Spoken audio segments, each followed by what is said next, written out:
नमस्कार. वैशूज किचनमध्ये आपल्या सर्वांचं खूप खूप मनापासून स्वागत आहे. आज पुन्हा एक टिफिन सिरीजचा आपण एपिसोड 10 घेऊन आलेलो आहोत. 10वा एपिसोड व्हेजिटेबल सँडविच किंवा व्हेजिटेबल टोस्ट सँडविच म्हणा. इन्स्टंटवाला आहे. त्यासाठी काय करायचं आहे माहिती आहे? पहिले मी आता एक पेलाचं माप घेतलेलं आहे. पेलाभर बारीक रवा घेतलेला आहे. तुम्ही जाडाही वापरू शकता. जाड असेल तर आपण थोडंसं मिक्सरला फिरवून घ्यायचं. त्यानंतर त्याच पेलाने अर्धी वाटी आपण दही टाकलेलं आहे. आता थोडं पहिले अर्धी वाटी पाणी टाकायचं आहे. पाणी वगैरे टाकून झालं की आपण त्याला ते पहिले विस्करच्या साहाय्याने व्हिस्क करणार आहोत. तुम्ही डायरेक्ट जर मिक्सरला वगैरे लावायचं असेल तर तसंही लावू शकता, कारण का एकदाच जास्त पाणी टाकायचं नाही, नाहीतर ते खूपच पातळ होईल. त्यामुळे जास्तही टाकायचं नाही, थोडंसं एक्स्ट्रा पाहिजे, कारण का आपण नंतर तो रवा थोडासा फुलला जो पाणी ऑब्झर्व करतो रवा, त्यासाठी थोडंसं जास्त असं पाणी ठेवायचं. थोडंसं नंतर अजून लागेल तसं आपण पाणी टाकायचं आहे. मी ते पहिले छान फेटून घेते तेवढ्या ह्याच्यातच. मस्त असं 5-1 मिनटं तरी छान फेटलं गेलं पाहिजे. त्यानंतर थोडंसं फ्लफी होतं ना बॅटर, त्यासाठी. आणि नंतर मस्त असं थोडंसं, आता बघा बॅटर खूपच घट्ट आहे ना, आता असंच ठेवायचं. थोडं बघा पाणी टाकून झालेलं होतं, त्यामुळे एवढ्या थोडंसं ह्याच्यामध्ये ठेवायचं पाणी. जास्त सुकलं गेलं तर आपण नंतर पाणी टाकू शकतो, त्यामुळे एकदा जास्त टाकू नका पाणी. एकदम पातळ झालं तर मग पुन्हा त्याच्यामध्ये रवा वगैरे ॲड करायला लागणार, त्यासाठी. त्यानंतर 15 ते 20 मिनटं तरी त्याला रेस्ट द्यायची. ॲटलिस्ट 15 मिनटं तरी द्यायलाच पाहिजे. त्यानंतर आता बघा 15 मिनटानंतर मी जेव्हा खोलून बघितलं ना झाकण काढून, तेव्हा पाणी पूर्ण ऑब्झर्व केलेलं आहे आणि थोडंसं घट्टसर झालं खूपच. त्यासाठी आपण आता त्याच्यात पुन्हा थोडं अर्धा पेला पाणी टाकलेलं आहे आणि पुन्हा छान मिक्स करायचं आहे. पहिले पाणी टाकल्यानंतर बॅटर मिक्स करून घ्यायचं व्यवस्थित. त्यानंतर आपण त्याच्यामध्ये भाज्या वगैरे वापरणार आहोत. भाज्या आता मुलांच्या आवडीनुसार वापरा, किंवा ह्याच्यामध्ये अशा जर भाज्या वापरलात ना की मुलांना कळणारही नाही कोणत्या वापरल्या आहेत, तशा वापरलात तरीही चालेल. आता मी इथे गाजर आणि बीटरूट घेतलेलं आहे, छान किसून घेतलेलं आहे, जेणेकरून त्यांच्या दाताखालीही येणार नाही आणि त्यांच्या पोटातही जातील व्यवस्थित अशा पद्धतीने. आणि त्याचा बीटरूट वगैरे टाकल्यावर ना कलरही छान उठून येतो, त्यामुळे बीटरूट. बाकी तुमच्या आवडीनुसार तुम्ही अजून भाज्या वापरू शकता. मी इथे फक्त 2च वापरलेल्या आहेत, बीटरूट आणि गाजर. आता हे टाकून झाल्यानंतर किसलेलंच घेतलेलं आहे. तुम्ही बारीक चॉपरमध्ये चॉप करून वगैरेही येऊ शकता, जसं आपल्याला सोयीस्कर वाटेल तसं. त्यानंतर छान मिक्स करून घ्यायचं आहे. आणि कलर बघा, आता बीटरूटचं कसं कलर सोडतो ना, थोडंसं पिंकिश कलर वगैरे येतो याचा, त्याच्यामुळे खूप सुंदर दिसतं. आता याच्यावर टाकूया आपण चवीनुसार मीठ. आणि एक तडका पॅनमध्ये मी तेल गरम करून घेतलेलं आहे. त्याच्यामध्ये जिरं टाकलेलं आहे, राई टाकलेली आहे, छोटे छोटे चमचे आहेत. त्यानंतर मस्त पहिलेच तेल गरम करून घेतलेलं आहे. आणि त्याच्यानंतर आपण मस्त अशी हळद टाकायची आहे थोडीशी तडक्यामध्येच, आणि लाल तिखट. आणि आता हे तडका आपण छान मिक्स करायचा आणि लगेच आपण जो बॅटर बनवला आहे रव्याचा ना सँडविचसाठी, आपण त्याच्यामध्ये ट्रान्सफर करून घ्यायचा. सगळं ओतून घ्यायचं आहे आणि छान मिक्स करायचं आहे पुन्हा. आता हे आपण तडका दिल्याने त्याच्याने खूप छान टेस्ट येते वेगळी, आणि प्लस एकदम म्हणतात ना सिम्पल असं होणार नाही, थोडंसं मसालेदार त्याची चव येते. कारण का मुलांच्या टिफिनला देते, त्यांना मिरच्या वगैरे देऊन तर चालणार नाही. मोठ्यांसाठी वगैरे बनवत असाल तर तुम्ही बारीक एकदम पातळ अशी मिरची चिरून त्याचाही तडका देऊ शकता.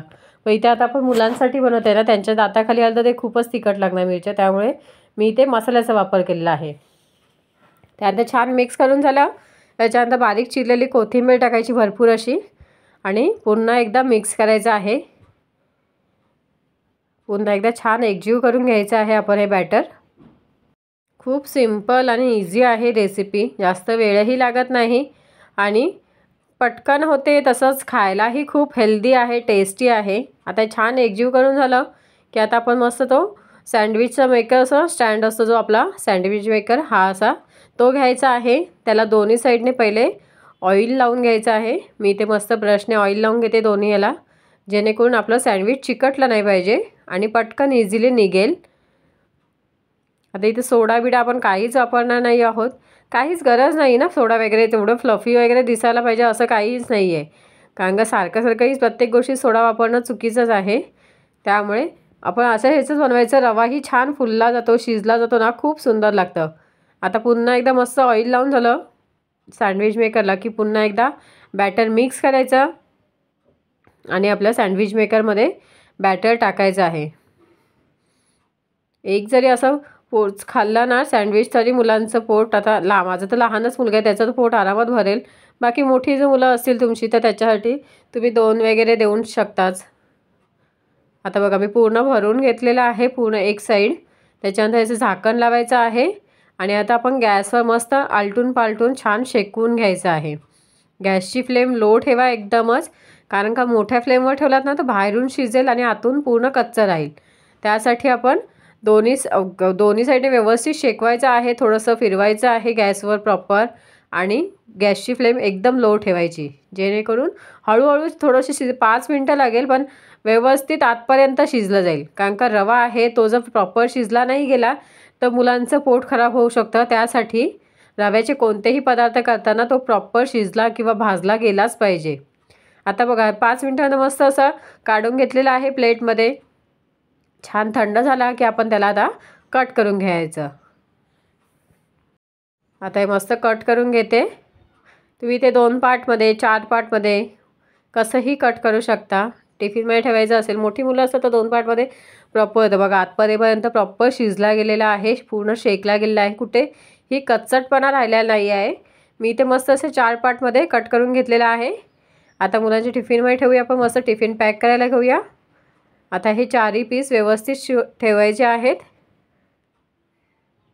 त्यानंतर मस्त असं बाकीचं थोडंसं काहीतरी पाहिजे ना, त्यासाठी मस्त असे इथे जेली आहेत, छोटेसे जेली चॉकलेट जे असतात ते बस होतं थोड्याशा मंचिंगसाठी वगैरे, किंवा टिफिन खाऊन झाल्याच्यानंतर पाहिजे वाटतं मुलांना काहीतरी, त्यासाठी मस्त असं आपलं बघा टिफिन फायनल लुक किती भारी वाटतं ना। बीटरूटचा कलर खूप सुंदर आलेला आहे। आणि आता त्याच बॅटरपासून आपण दुसरी डिश म्हणजे छान असा डोसा बनवू शकतो। बघा मी बॅटर टाकून घेतलेलं आहे पॅनवर आणि हलक्याच पेल्याच्या साह्याने वगैरे किंवा काही वाटी किंवा चमच्याच्या साह्याने व्यवस्थित आपण चमचा मोठा जो असतो ना आपल्या त्याच्याने व्यवस्थित पसरवून घ्यायचा आहे। आता याचं एकदम पातळ डोसा तर होणार नाही, तुम्ही जास्त जेवढं पातळ करता येईल तेवढा करायचा, कारण का जास्तही जाड बरा नाही वाटत तो खायला वगैरे। त्यामुळे मी आता हलक्या हाताने मस्त व्यवस्थित पसरवून घेतला आहे, जेवढं पसरवता येईल असं। अशा पद्धतीने तुम्ही डोसा बनवून देऊ शकता, किंवा याच एकाच बॅटरपासून तुम्ही उत्तप्पा किंवा म्हणजे तसं म्हणू शकता, वरतून वगैरे आपण तुम्ही कांदा वगैरे टोमॅटोही टाकू शकता वरती बॅटरवर, किंवा आप्पेही बनवू शकता। म्हणजे एकाच बॅटरपासून मस्त आपल्याला 2 ते 2-4 व्हरायटी करता येतील। प्रत्येकाचे शेप वेगळे आले ना की मुलांना खायलाही मजा वाटते, तेच जरी बॅटर असलं तरीही। आता मस्त छान एका साईडने शेकलं गेलं आहे, साईडने तेल सोडलेलं आहे, मस्त पलटून घ्यायचं आहे। नॉनस्टिक पॅन असल्यामुळे पटकन पलटलं जातं, चिकटायची वगैरे कुठेच शक्यता नसते। छान दोन्ही साईडने मस्त असं शेकवून घ्यायचं आहे प्रॉपर, तेल वगैरे दोन्ही साईडला व्यवस्थित लावायचं आहे। आणि कमीत कमी मस्त तेलामध्ये हे असं बघा ना, डोसा बॅटर पण डोसाही बनतो, किंवा आपलं व्हेजिटेबल सँडविचही झालं, आप्पेही बनवले तर आपण ते अगदीच 1 ते 2 थेंबामध्येच तयार होतात आप्पेसुद्धा। मस्त इथे आपला तयार झालेला आहे हा डोसाही, बघा किती सुंदर आहे ना, त्याचाही कलर खूप सुंदर आलेला आहे। कसा वाटला मग आजचा हा एपिसोड नंबर 10? आय होप तुम्हाला आजचा हा व्हिडिओ, आजच्या ह्या दोन्ही रेसिपी तुम्हाला आवडल्या असतील। आवडल्यास लाईक शेअर सबस्क्राईब करायला विसरू नका। थँक्यू।